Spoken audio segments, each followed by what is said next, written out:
Liam, open your phone, delete Snapchat. Right Go now? for it. Yeah, do Yes, it right right now. now. Go for it. Do it Okay, on the fine. Fine, fine, Just fine. do it. Just do it. Just do it. live on the recall pod. Okay, Live delete, on the recall pod. delete, gone, gone.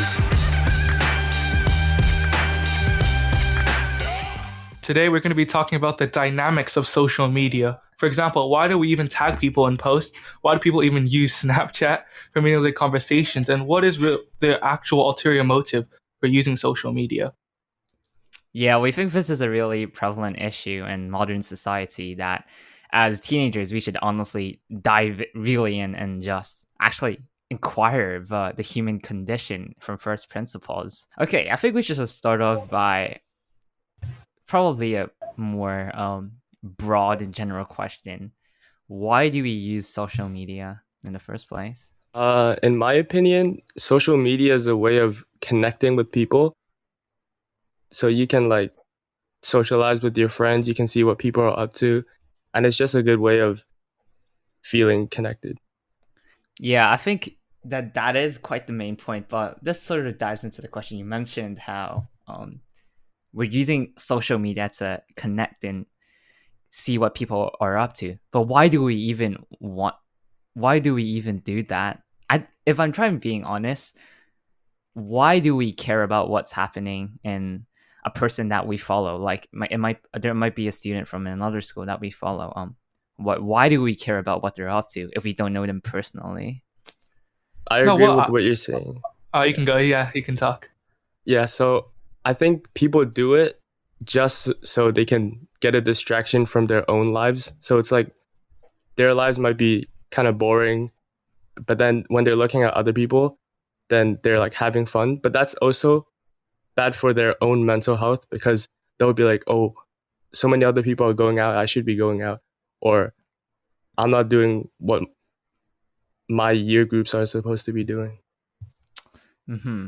Kieran, what were you Well, gonna say? like in my opinion, when you think about social media, like why it was created, I think it was a good idea, like in the sense that it came down to a simple basic human desire, the need to connect with other humans. But I think in recent years, when there's a rise of like, Instagram models, for example, or content creators who use social media for, let's say, maybe methods that maybe shouldn't be tolerated, I think it definitely has affected people, especially teenagers, in negative ways, particularly their mental health. So it's an interesting conversation to have whether like social media is actually doing what it was supposed to be and what it was intended to be once it was created.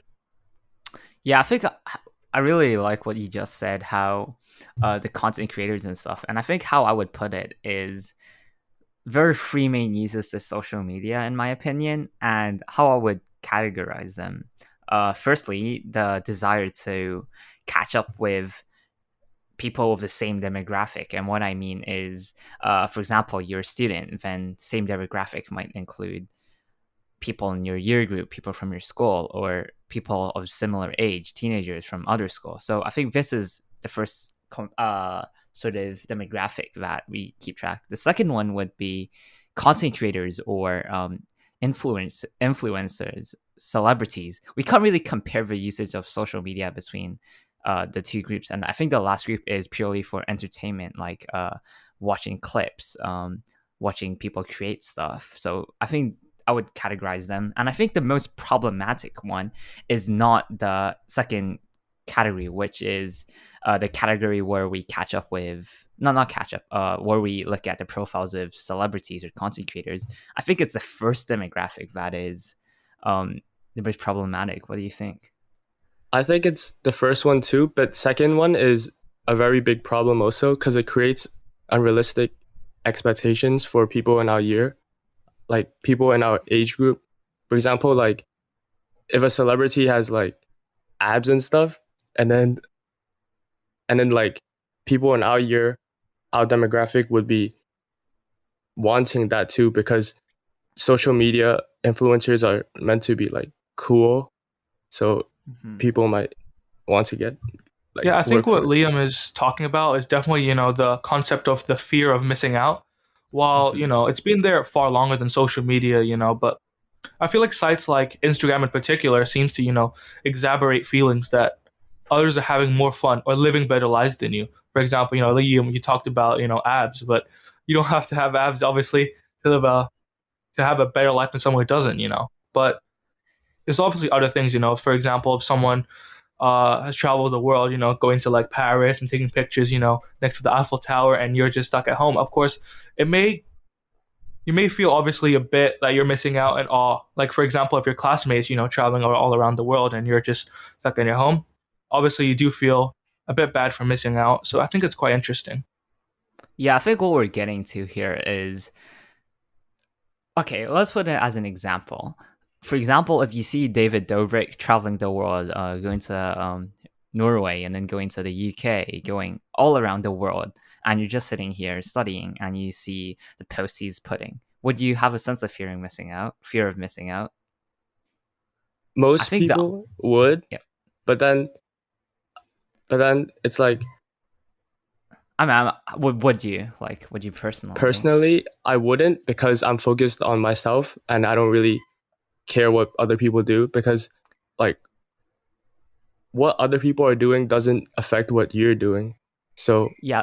Yeah, I think this goes back to the point of the demographics. Like, for example, if it's a celebrity, I don't care whether they're traveling the world. But if it's someone within our demographic, whether it be someone of a similar age, someone that goes to the same school as you, then the fear of missing out would be much, like the magnitude of the fear of missing out would be much larger, because you know that they're in a similar position to you, and when they're doing something, it sort of puts you in a lower point as you're not doing what they're doing. Yeah, and I think that's the demographic, which you know how multiple studies have obviously found a strong link between heavy social media and an increased risk for mental health diseases such as depression and anxiety. I think it's that particular category rather than celebrities. I think the large majority is definitely people in your own age group, and I think that can also account to a lot of depression and anxiety, especially for teenagers. And I think that's just how the teenage brain works. Yeah, so I think what we're establishing here is we like looking at content creators and other celebrities as teenagers. It's not necessarily that problematic, but people of similar demographics, that is where the problem lies.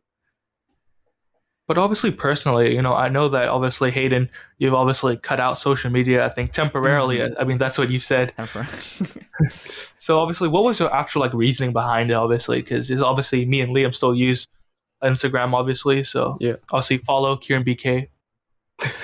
Okay, well, we'll do the plugging at the end, but I think I stopped in December.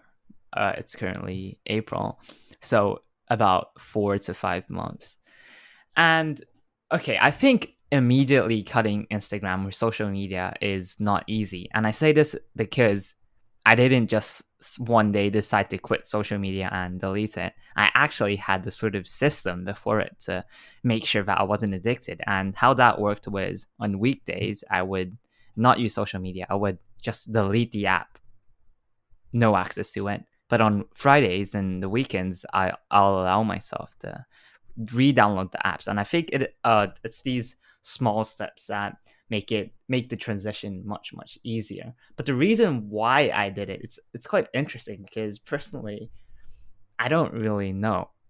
On the surface level, I think it was because of a sort of dopamine detox type of thing, where you limit YouTube on weekdays, or limit consumption of instant gratification. But on a deeper level, I think if I'm trying to be honest, I think there are two aspects. The first was the focus on school, the exercise, projects, extracurriculars, etc. And the second level is that I simply don't care about what people are doing. Yeah, I think Like, that's obviously a mhm. strong mentality. 'Cause I think there's a lot of people out there who probably can't resist social media. I think the dopamine caused by is so strong because I think I read an article stating that it's actually harder for people to resist social media than like cigarettes and alcohol because the dopamine is just that strong. So yeah. And also because social media, it's like you can endlessly scroll on it. It's like you swipe and then there's like a new photo, and then you never know what would pop up. So you just become addicted, and then you just endlessly scroll on the app. Yeah, I definitely agree. I think what I was trying to say is, okay, Kieran, you mentioned that it's the dopamine levels that's preventing people from quitting social media. Um, do you think the problem with social media is under our control, or is it the biological nature or the chemicals that um is preventing us to stop? So do you think it's something that we're voluntarily continuing to do, or is it something that we simply cannot stop because of the chemical stuff? Yeah, I mean, like, there's obviously two ways to look at it. Obviously, if you actually use Instagram, for example, for endless hours on a day, then obviously it's because of you that you're obviously the more you use it, the more addicted you can get. But on the other hand, obviously, something about a like button and the amount of likes you get can correlate to the amount of happiness that you actually get. For example, if you just see that red like or the red like heart in Instagram and you see like, 2000, for example, I think a lot of people just feel like it's a big achievement for them. And obviously it may be for some people, but honestly, I couldn't care less about the amount of likes I get. But obviously Same. some people do actually struggle with it, especially if it's like their job, like, social media content creators. Hmm. Yeah. Okay. You talked about likes. This also goes back to the idea of demographics. You won't compare yourself to 20-year-old student at university who does study videos and get 10,000 likes per photo, but you're comparing that number to people within the same demographic as you. And yeah, what do you have anything to add on to that? That's Well, yeah, that's really interesting because before, about 2 years ago, I used to care about followers and likes a lot. But then over time, I realized followers and likes aren't you. It's like your social media. It's your presence, but made on social media. So it's not really you. And it's like it doesn't Mm. it doesn't really show who you really are, because social media, people post their best moments, and they like edit all their stuff, so it's not really a real representation of yourself. Uh-huh. Okay. You mentioned that you used to really care. I think we should dive deeper into it. Why did you Okay. care? Why did I care? I'm not sure actually. It's just everyone was on it, so Uh-huh. So like fear of missing out again. yeah. But now still a lot of people are on it, but I don't care. And I'm not sure what the change was, but then it's just now I don't feel like the need to care. It's like it's kind of hard to explain. It's because I went through Yeah. a process of self improvement and Mm-hmm. self care, and then after that process, everything just like worked out for me. Yeah, that's good to hear. Kieran, Yeah, I you wanted to think, say in something? our own personal experience, I think as the years gone by, I think a couple years ago, I think everyone was on Instagram. Everyone is just posting, tagging people. And I think as honestly we progress in the last couple of years, I think the amount of posts, at least in our, demographic, has definitely reduced. So I think that was Mhm. obviously maybe a reason why people like me or me and Liam actually, stop using Instagram as much as we used to. And I think back then there was just this ulterior motive that if you have more likes and if you have more followers, you're, labeled more popular or a better person in regards to how many followers you have as their, like, so-called like your friends on the internet. So yeah, that's how at least I see it. Yeah, okay. You brought up a really good point right over there. And I think I would like to share an insight here. There's this book I'm currently reading. It's called How to Win Friends or Influence People. It's like give me a sec. I have that book actually. How to Win Friends and Influence People by Dale Carnegie. Yeah. And it's a really good book because there's this sort of not line, but this section in the book that talks about the idea of praise and validation and flattery. And I think what is really interesting that is brought up there is that we only feel validated when they're praising you for an aspect or uh, a part of you that you see as important. And okay, let me put an example. For example, if I really care about my grades and someone compliments me on my grades, that would make sense. But for example, you don't really care about your hair and someone compliments you on your hair, then of course that wouldn't feel as good because it's not something you personally value.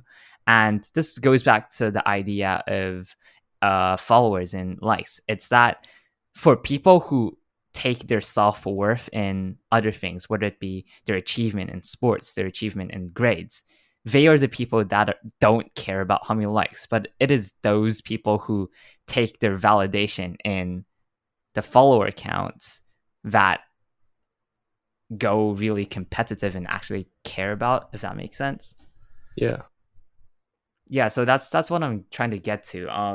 I feel like you really cared about your follow accounts before it was because you had your self-worth in the number that is on the screen. But now that you're exploring music, your process of self-improvement, because that your self-validation or aspects where you care about have shifted to another part, that is why you don't care as much, if that makes sense. Yeah, I completely agree with that.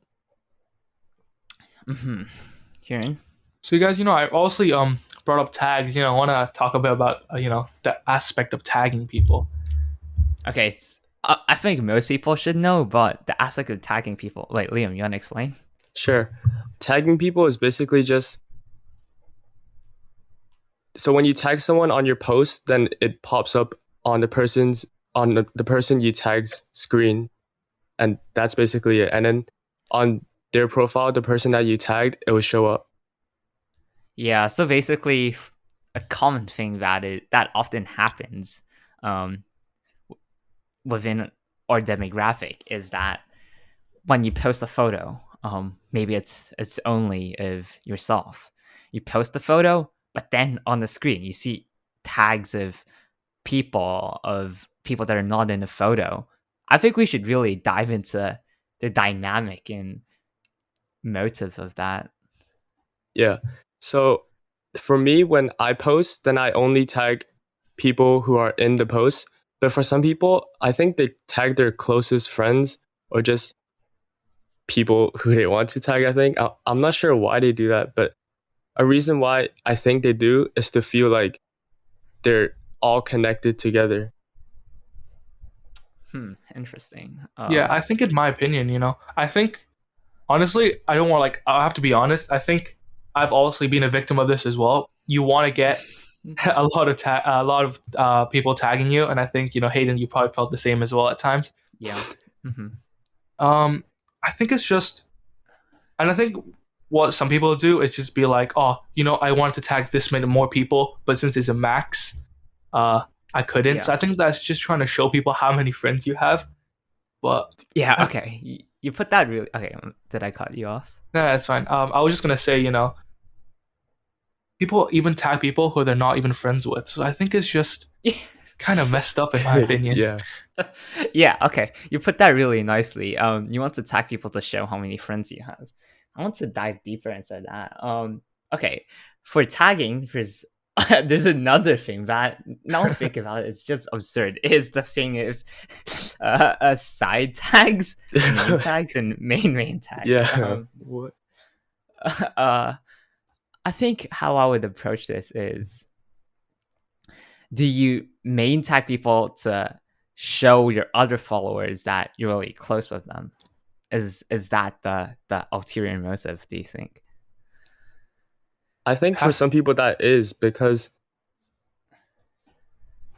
a long time ago, when I tagged people, then I would do the main tag and the side tag, and then I would tag my closer friends, like my closest friends, on the main one, and just people I would want to get closer with, or people I'm not as close with but still friends with, as the side tags. And for me, the most confusing thing is when a couple years ago, people actually like asked on their story, "Do you want to be tagged in this picture?" Yeah. Like, Yeah. I really don't get the point. And I have to admit, I've done it before. I Me don't know too. why. I have to admit, I have to come clean. But yeah, looking back, I think I've done a lot of things I regret, especially on social media. And it's crazy Yeah. how Mhm. when we grow older and then the things which we thought were important before, like asking who you want to tag and stuff, like when you do it, then you actually thought that was like a good idea. But now that we're older and social media is less important to us, then it's like, why do we do that? Yeah, okay. I think we're sort of reaching a point where we've identified why we've tagged people, and I think we can all agree it's to show your other followers that you're sort of you want to show how close you are with them, or to show that you're in some way connected to them. But I think what this leads us to is our second question: why do we do it in our photos and not in privately? I mean, if Mm, you want to get close with people, you can always just DM them, message them, send them a message. Why is it that we do it on a photo that all of your followers see? What? Just why? I mean, I would like to add to that. So you know how like, let's say it's someone's birthday, Mm-hmm. and some people like used Instagram story for example to like say happy birthday to them publicly, which Yeah. I think kind of answers your question a bit, like but I feel like a lot of people like No, I think the idea of saying happy birthday, this is acceptable because there is a reason behind it. Like, for example, on Facebook, even the adults do it when yeah, they're yeah. at a birthday party or they have taking family photos. They would post it to show that it's a celebration. But photos, on the other hand, I just don't get it. Yep, I totally agree. I don't really get it also. Yeah, okay, I think I know. It's because tagging people is a very low friction thing to do. Like messaging, you have to know what to say, but tagging, it's super low friction. You just tap a few buttons. You Yeah. can't really mess up or anything like that. Yeah, Yeah. and I think because it's that easier, that is why people like opt to tag people even though you're not close with them on photos. But like, how do you even get closer with someone if you tag them? Yeah, exactly. Is Yeah. it because of the comments they leave at the bottom of the post? Well, no, that doesn't make you closer to them. Yeah. And I wouldn't like leave a comment on a post that someone tagged me in and I'm not close with them. Like, Yeah, I mean, you would say TYFD, thank you for tag. yeah. TY. Yeah, that is some like social media etiquette things, but I just don't get it. There's so many of these events that we've been like involved in, but I just don't want to bring it up, obviously. But yeah. Uh, I mean, we've been talking a lot about the negative aspects of social media. I think we should. There's obviously another side to it as well that we kind of want to positive talk about. sides. Yep. But I don't think there is a positive side to social media when it comes to interacting with the people in the same demographic, like education wise or getting entertainment wise. Yeah, there's the positive, but I think it's so superficial on social media when you say that, oh, I want to keep in touch with friends. That's true. Why don't people just call them, if that makes sense? Or just private message them. But Yeah. some people Well, use Instagram to talk to people, like DMs and stuff. okay, yeah. That makes sense. But I'm talking about the posting aspect, the tagging people, the atting people on your story aspect of things. Yeah. Yeah, in I'm my not opinion, sure that why doesn't people do really that. like.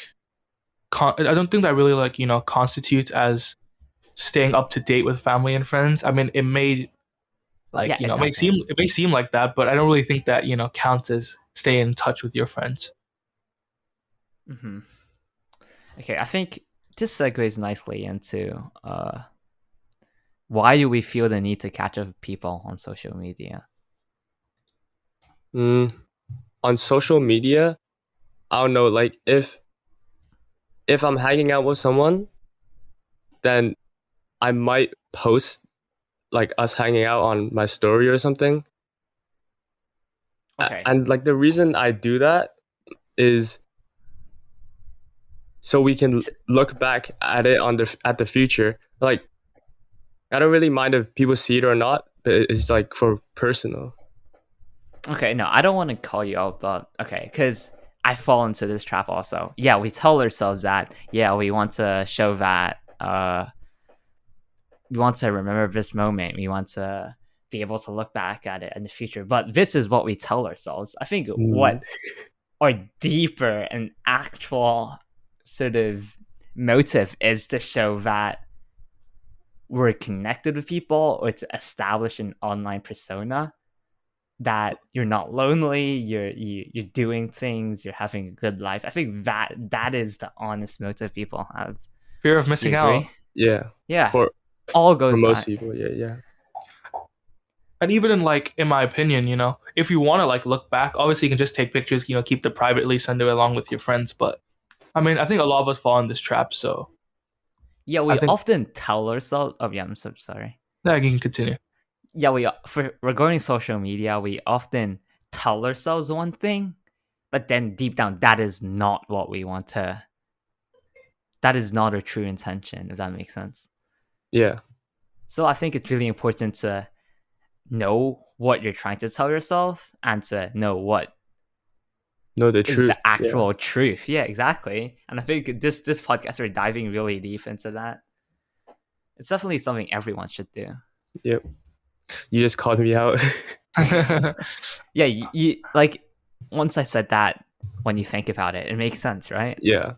Like, yeah, exactly. Recently, I was hanging out with my friends, and then I like posted it on my story, and then thinking back now, like, I didn't have to post it, but I think I posted it to show that I'm having fun or doing something. But obviously, there's nothing stopping you from taking pictures. Obviously, it's just posting it to the public. Yeah. Yeah, that definitely makes sense. Especially when we're like under 18, there's only so much things you can do. So often when you do something that might not seem as part of the norm, you just want to show, yeah, I'm doing this, you're not doing this, just to sort of establish yourself higher on the social hierarchy. If I have to be completely honest, like, if you feel happy while doing it, by all means you can post. I think I would disagree with that. Actually, no. Yeah, if you really want to do it, go for it. There's nothing stopping you. If you don't have the intention, like you're trying to prove that you have a better life. No, I don't think anyone is. I think everyone has that intention. Don't you think? Well, for me, I post it when I'm actually like having fun, and I want, like, when I'm actually like enjoying what I'm doing. Mm-hmm. I don't do it like post times that I'm having fun to make others feel like they're missing out or something. Okay, I don't want to call you out there, but hey. Are you sure? Are you sure? Think about that. No, but honestly, sure. I have to back Liam for this one. Honestly, if I have to be honest. Okay, then it might just be me, because when I use social media, there has to be a small tint of feeling that you want to establish yourself as better than someone else because you're doing a certain thing. It's just me, but is it? That's for the majority, I think. But me and Kieran, we're like special. Yeah. Or maybe it's just we use social media right now. You've been absent for quite a while now. Maybe it's just maybe. I'm definitely outdated in everything that's happening. Okay, what else is there to talk about social media? I know this might be a bit too deep, but do you want to talk about like the cyberbullying that can come up to social media? Okay. Yeah, forms of cyberbullying, and okay. So let's try to not name names or anything. Okay, so a few months ago when I posted a photo of me like skating, and then some random guys found my profile, and then they were like calling me a poser and stuff. Like I was just having fun like, skating, and then out of nowhere, three random guys that I don't know just commented on my post, saying I'm bad at skating or whatever. And then that's just like interesting, because like, why do you need to do that?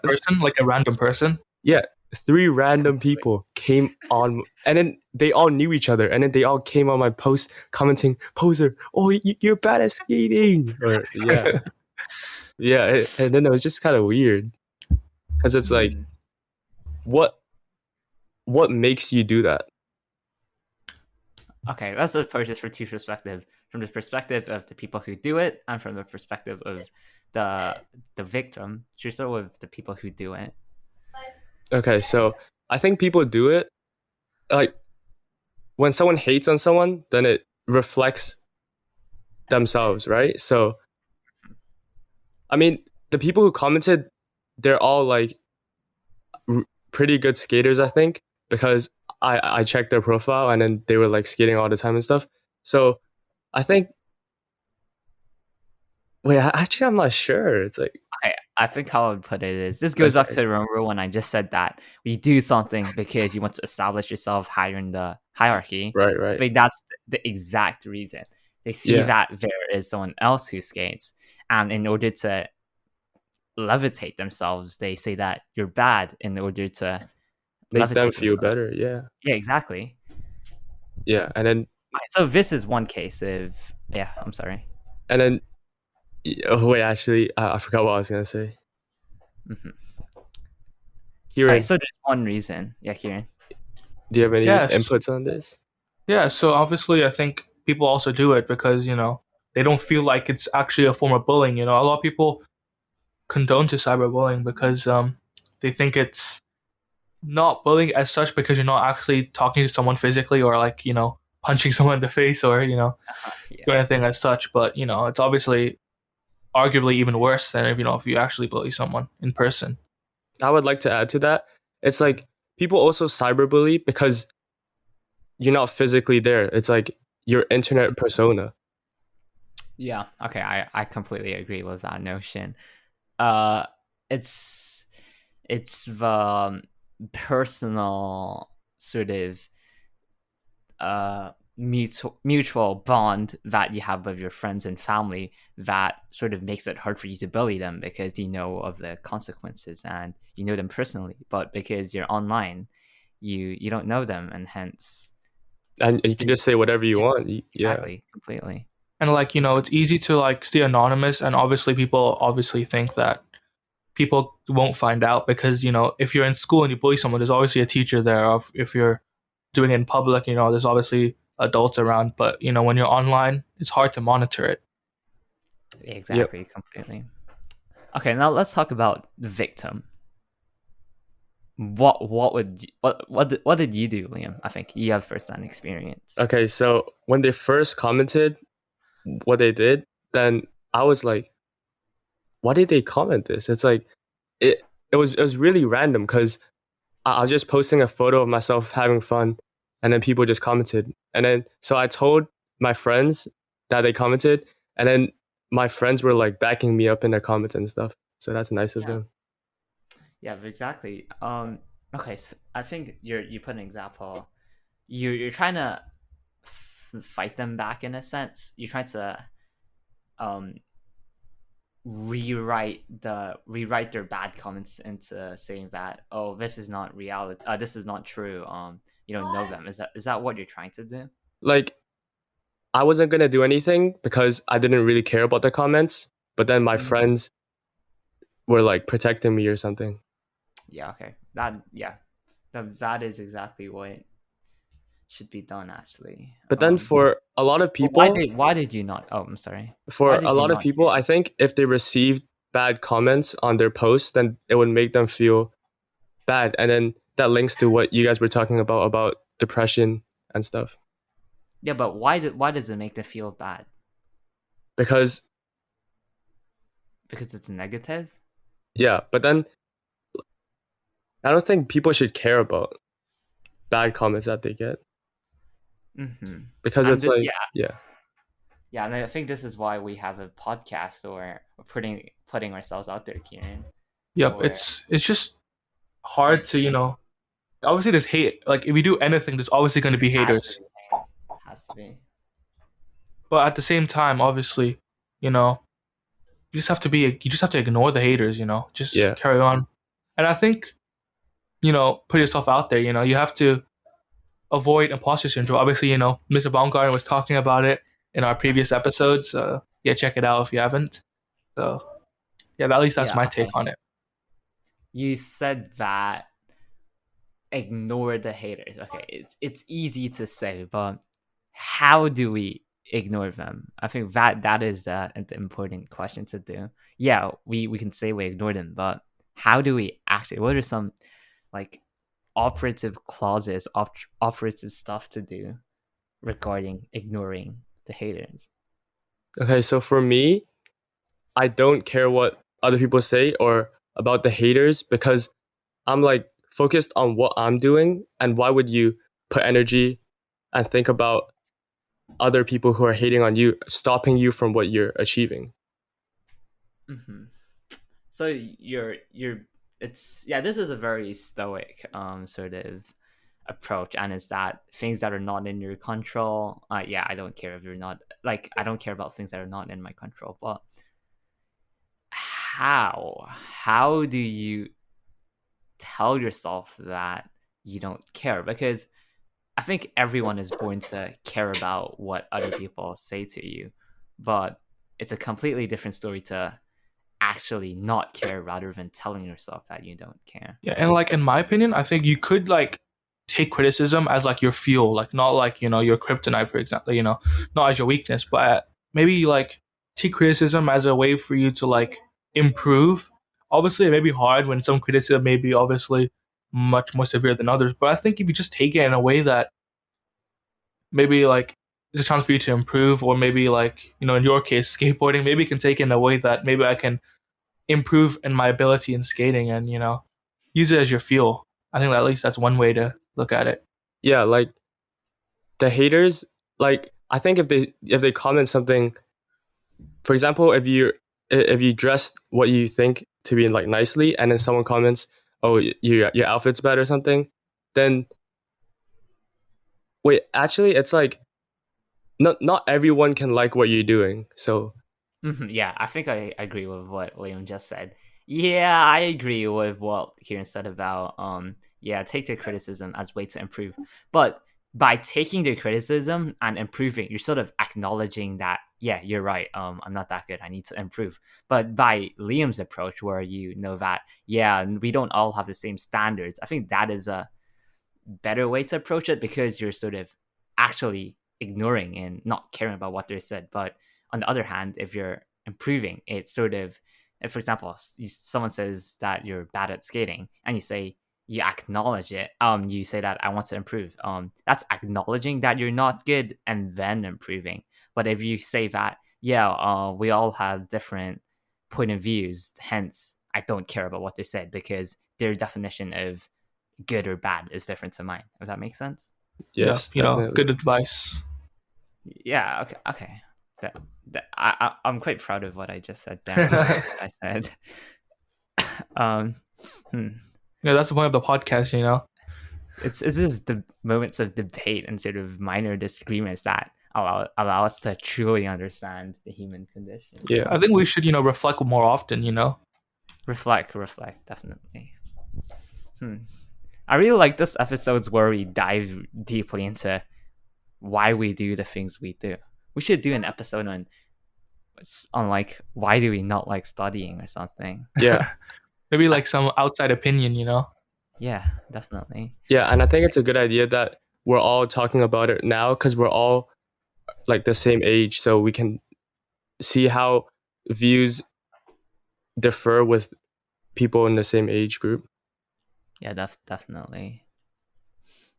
Okay, let's talk about different social media platforms.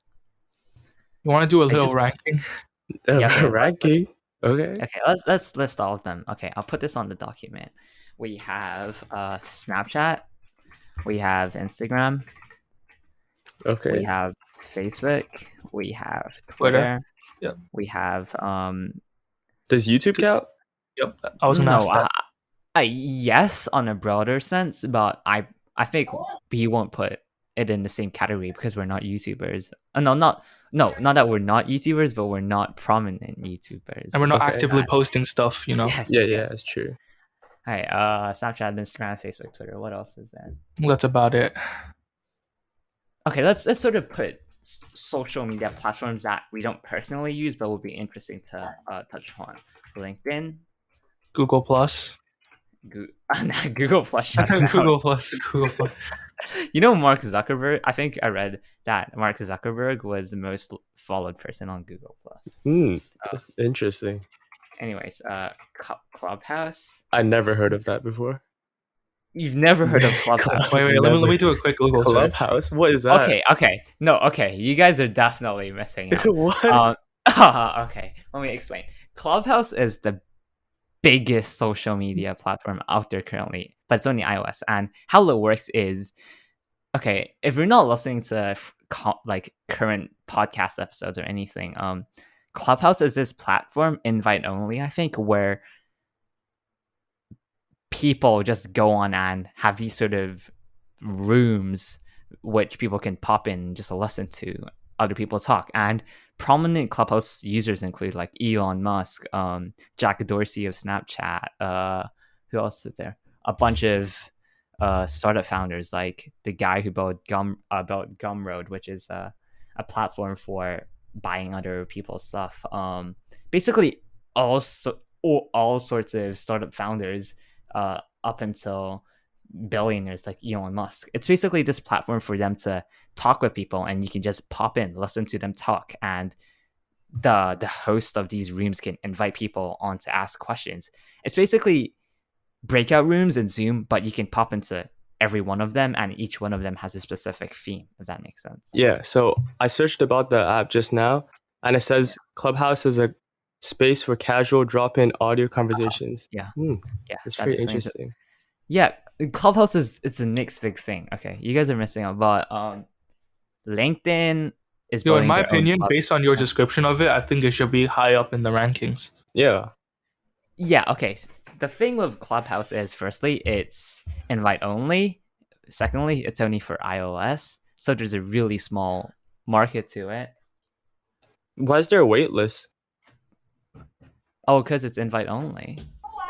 Anyone can join. Wait, anyone can get one by joining right? the wait list. You have to create like a. I just downloaded it. Wait, what is this? But it says age restricted material though. 17 plus, Hayden?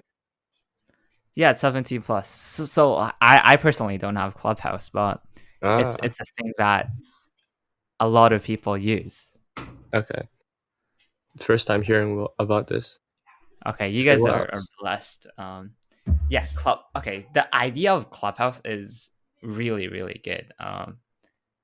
I just think it's a really good. Imagine there's a Clubhouse for studying. Ooh. I mean, on Clubhouse there are a bunch of chats. Like there are spaces for people to tune into Elon Musk and other like Elon Musk and Mark Zuckerberg. I don't think Mark Zuckerberg has Oprah Winfrey as well, right? Oprah Winfrey, yeah, okay, I think she's on.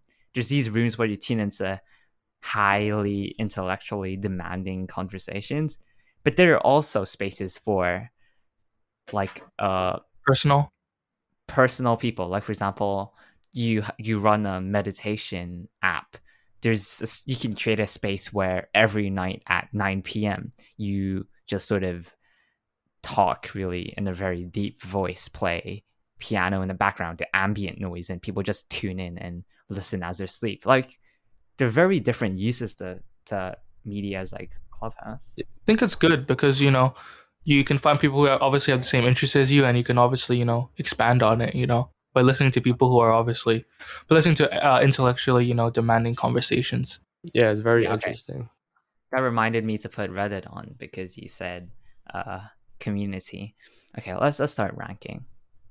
Okay, let's see. Liam, you want to go first? Okay. What would you put as the ideal? Let's start with the worst one. Let's start with the worst one. I don't use Facebook, Twitter, and the rest I don't use except for Snapchat and Instagram. Okay, I'll put the worst. I don't use Snapchat, but based on what I've seen, Oh, I've okay. definitely put Snapchat as Snapchat's the the worst. worst for you. Okay, No, you guys can try to convince me why it's no. not, but Honestly, I would agree with you. Honestly, I don't see like I I don't don't like. see What? any point in What? Snapchat. 0 point. Okay, It's why? okay.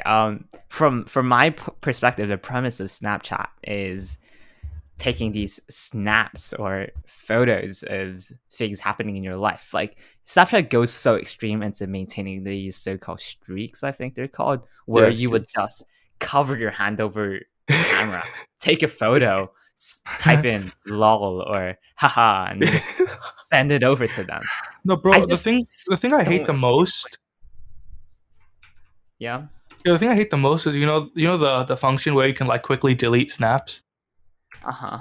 I think sometimes it can lead But you then it to tells you. Okay. unwanted Okay. situations. Okay, Okay, so William. We rest our case on Snapchat. What? Why do you think it's not the worst social okay, media? like people don't only do streaks. It's like people use it just to talk to people, like with your friends only. Okay, so for me, I just use it to talk to friends as like WhatsApp. But why aren't you using WhatsApp? I Given that, do, but then but why don't you talk to them on WhatsApp? because they're on Snapchat more, and then they're barely And on. why are Yeah. they on Snapchat more? Is it because they're maintaining the streaks? Mm, interesting question. But isn't that Yeah, like like link? But isn't we that really. LinkedIn? Yeah, you can go. You can talk. Yeah, I think this we're diving this really deep into the whys. Like, yeah, I'm trying to talk to people, but why the specific app? Why the specific mode of communication? That is what's really interesting to talk about. Okay. Anyways, And Wait, also, I what's feel like your opinion on Snapchat's map? yeah. Okay. I completely wholeheartedly dislike and I hate the map. I see 0 point apart from breaching privacy. I mean, if you signed up, you're voluntarily doing it, but why do people do it? I mean, I have to admit, I've actually never used Snapchat. Like, I've never downloaded it. I've never actually used it. Me neither. Never touched it. Okay. Never. I like the company Snap and Jack Dorsey, the CEO and co-founder. I like the things he's doing, but I don't like Snapchat. I just So don't see you don't see any point in Snapchat, right? 0 point. Yeah. Okay. I think what Kieran and I are ranking these apps are on or sort of criteria is whether it adds value to our life Okay. and whether it's psychologically or physically beneficial. And I just don't see Snapchat as being beneficial and psychologically or physically, especially that the map feature is just absurd to have. I agree Yeah. with you guys on that. Did we make our statements Yeah, good enough to very convince you that clear. Snapchat is the worst? Yeah. Okay. Alright, so why just do like And let's just do a oh, group wait. ranking. Before we do this, Liam, open your phone, delete Snapchat. Right Go for now? it. Yeah, Yes, do it right now. Go for it. Do it on Don't the even tell people. Just Fine. do it. Just do it. Just do it. live on the recall pod. Okay, Live delete. on the Rico Fall. Monumental. Delete. Delete. Just Gone. okay. Gone. Gone. Let's go. Don't think about it. Never. Promise ever you it's again. gone. Yeah. Never ever. Don't use. Okay, you have Instagram. It's fine. Yeah. Snapchat. Gone. Never to use again. Okay, gone. It's gone. Yeah. Okay, that's good. Okay. We're changing lives here on the Recall Pod. What's number Alright. 6? What would you go with number 6? Okay, Liam, you go ahead. Okay, well, I'll explain. LinkedIn is sort of a profile for professionals to list their job experience, list their like academic results, not academic results, but academic experience, etc. then I think it's pretty useful. Yeah. Okay.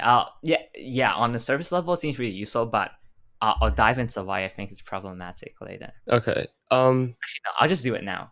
Yeah. Basically, I read this article and it talks about the problem with LinkedIn, and it's that it's a very exaggerated and on dishonest social media, not social media, but platform. And the reason is for example, yeah, for example, your how should I put it? You do freelancing work. For example, you do freelancing work on Fiverr, but on LinkedIn, what people would put is entrepreneur, CEO of design agency. It's just these minor exaggerations that make it seem very problematic. Like, okay, you just do simple freelancing work, but you make it, oh, I'm CEO of my design agency, empowering freelancers, or a bunch of weird stuff that it just makes it really hard to hire people, if that makes sense. Yeah. But like, I think it's, but at the same time, you kind of want to like show what you're capable of in a way. But I think it's okay to exaggerate in the way that you're trying to show how you are. But I don't think you should obviously lie about your profession and what you've actually done. So I think LinkedIn is good in the sense that if you use it along with your resume to apply for a job, but don't just rely on LinkedIn as your primary Yeah. source of getting a job, because in reality, I don't think it works like that. Yeah, okay. By the way, just to clarify, when I just said article, I actually meant a meme. I saw this on A meme? yeah. Okay, Okay. okay. Okay, so yeah, I don't think it's 6 though. I think it should be like, it's definitely not 6. Yeah, not 6. It's Okay. totally up there. 6 for me, I think it's Instagram. Like, okay, I would agree. Yeah. Above all the reasons we just mentioned at the start of the podcast. yeah, I don't think we have to talk more about Instagram because I think most of what we talked about honestly fell into Instagram. So yeah, I would agree Okay. with you guys. 5, I would put Reddit. You okay? Really? I was thinking of Facebook. I was actually thinking of Facebook in 5th. Okay, it might be just a demographic, but I don't see Facebook as problematic in any way. No, all right, privacy issues and the stuff we talked about with Mr. Baumgarten in our previous episodes. Yeah, okay. Privacy issues, yeah, that's kind of bad.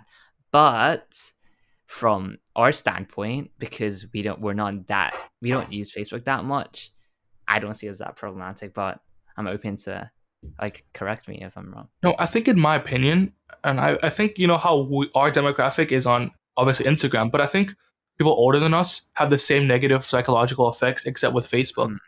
So I think that's just what I feel. Maybe it could be even worse because you're thinking about problems which may occur out of our age scope. But I disagree I think, with Facebook at 5 because Okay. there is something called Facebook Marketplace where yep. where you can sell stuff, and also you can find jobs on Facebook, like part-time jobs, just babysitting, walking dogs and stuff. Okay, that is that's a valid point. Yep. So in terms of feature wise, like we just talked about, there's a psychological impact vs the features, the concept behind it. The concept features definitely on top, but as Kieran mentioned, the psychological stuff. But in terms of adults and people outside of a demographic, then yeah, definitely. Should we? Okay, let's abstain in putting that there for a second. Okay, so you were going to put Reddit as 5, right? Yes. Yeah. Do you use Reddit yourself? Yes, I'm not an active member that all post stuff gets karmas on Reddit, but I do look at stuff. I do read things people post on the communities, and if there's ever need for help or a question, then yeah, I'll be willing to. So Reddit's basically like Quora, right? No, not necessarily Quora. Quora is asking questions, but Reddit is just writing stuff. You can basically say anything. Okay. What? I'll show you what I mean. For example, if I go on my Reddit, I'm part of a few sort of subreddits called which are communities within Reddit, such as r/Mac setups, because I'm a big fan of looking at MacBook setups, r/Stoicism. And I think it's these sort of communities that are really, really useful. For example, r/Stoicism. I've been reading a lot, watching a lot about Stoicism, and recently I sort of stumbled across this concept which I was confused of, and it's the concept of suffering and hardship, adversity in Stoicism. And I just typed up a simple stuff, and below probably people with philosophy degrees or people really into Stoicism just explain that. And it's these sort of quick response and detailed explanations that I think make Reddit really, really powerful. So why were you going to put it at 5? Okay, yeah, okay. There's a good thing. But the second thing with Reddit is the community could be really toxic. And then what I mean is, for example, on r/mac setups, if someone posts a photo of their potato setup, which is completely garbage, you're bound to get hate comments and a bunch of stuff that because people in there are really dedicated, like they're really dedicated into maintaining like a clean feed or some sort of obsession. But from what I've seen, that is the toxic part of Reddit. And yeah, it has its good benefits, but I do see it as quite problematic when it comes to things like that. Okay, but that's for like every social media platform. Okay, fair enough. But Okay, as I mentioned, the sort of community in Reddit, it's super tight knit. hardcore. Okay, no. Right. After you mentioned that, I'm sort of inclined to move it up now. I Okay. don't think it's that bad.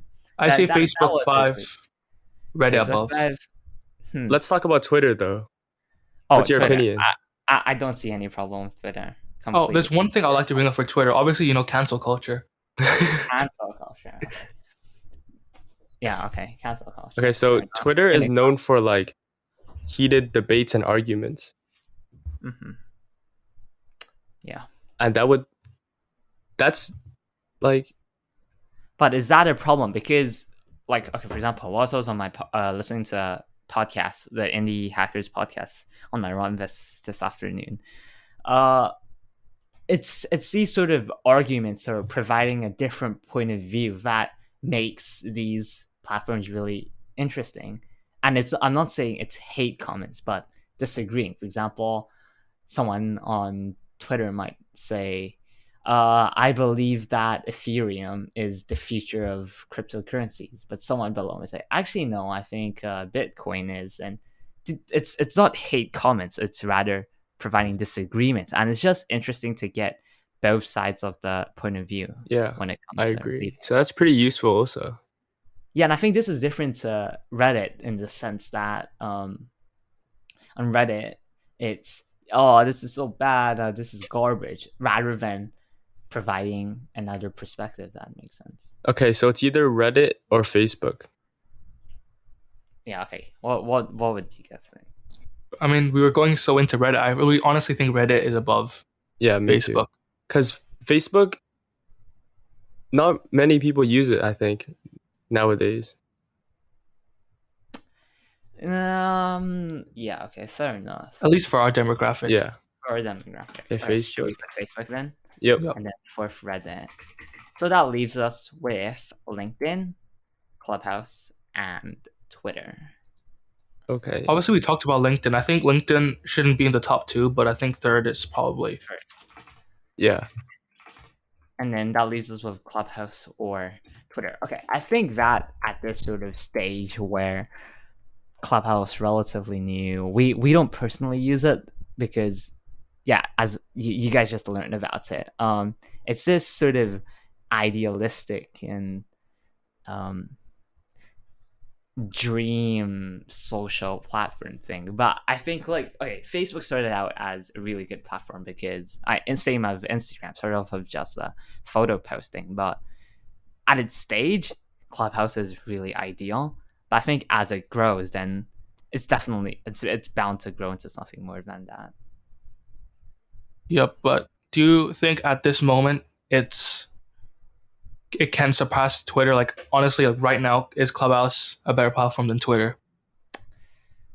Instinctively, I would say yes. So, Liam, what do you think? I would say yes too from the description of it, because there's lots of chat rooms, right? And you can join what you're interested in. And for Twitter, okay, for most social media, for example, Instagram, right? The explore page and everything is like catered to you, but then it's like for Clubhouse, you can join whatever whatever you're interested and whatever you want to learn about more. Okay. Yeah, that makes sense. In my opinion, I just think, at this moment of time, obviously, Clubhouse seems to have avoided all like the things that we were talking about, obviously, in the start of the podcast. So obviously, things can change, but I think at this moment, Clubhouse definitely should be above Twitter. We should do a sort of review and catch up 1 year's time or half a year's time. Sounds good. It'll be an interesting conversation to have. Yeah. I agree with this list right now. It's looking good. So to recap, best from best to worst: Clubhouse, Twitter, LinkedIn, Reddit, Facebook, Instagram, Snapchat. Definitely. Okay. Kieran, do you think anything to add up, or should we wrap up this episode soon? I have nothing to say right now relating to the social media, but I think it's been a very good episode. Probably, I think our longest one so far, but definitely the one we've definitely dived in the deepest to. Yeah, what's an interesting conversation to have. Yeah, okay, before we end this episode, Liam, you want to... Okay, this is your time to shine. Time to shine. Release Plug all your social media, plug your music, everything. We'll put your links in the description also. Okay, Instagram, it's Lily on Pillies. And for Spotify, it's Lily on Pillies also. Okay, Lily on Pillies is LILYPI. Lily on Pillies. Oh, apologies. All right, you go first. Okay. Spell that. LILYONPILLIES. Lily on Pillies. Okay, yeah, check him out on Lily on Pillies. And it's kind of interesting how I only have Instagram, right? Yeah. No Facebook, Twitter, any of that. Oh, and Snapchat. LE dot. Hey! You deleted it. Wait. I deleted it. I forgot. So I actually deleted it. I'd like to say one more thing. Obviously, it's also been a good episode, and obviously, obviously we want to talk about next week's episode. Obviously, we have a special guest. Yep, it's going to be on Fintelmann. Wait, who? Udoka Fintelmann. Dude, wait. GCSE Actually? YouTube, yeah, we got him. Really? Yeah. Because I watched him. Yeah. Really? Yeah. Yep. Yeah, we got him. We got him on. Oh. He has 24.6 thousand subscribers on YouTube. He's also another GCSE student, another GCSE content creator. So really exciting conversation. So obviously we talked about social media today. Obviously, next episode we're going to go more into the productivity, the revision side. So obviously stay tuned for that episode. And obviously thanks again, Liam, for being part of the podcast episode. We're missing one really important part, our insights of the week. Yep. Okay. Do you have anything for us? Insights of the week? Me? Yeah, always. I'm always prepped, always ready for this. It's my favorite part of the podcast. Give me a second. Okay.